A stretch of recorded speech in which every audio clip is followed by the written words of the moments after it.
Welcome to the Hard Research channel. Today I'll show you how to edit photos in Google Photos on the HONOR X5c Plus.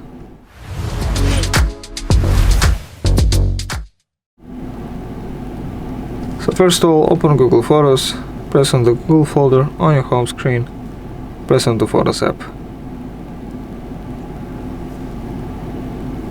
Let's see, this is a photo we want to edit. Press on it, click Edit. And here are all the options we can change. We can change the photo colors. We can crop.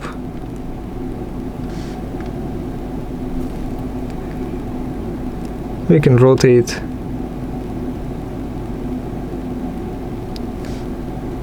You can do a bunch of different stuff. I recommend playing around with the tool to improve your photo editing skills. Thanks for watching, subscribe to the Hard Research channel for more videos, leave a like, leave a comment, and goodbye.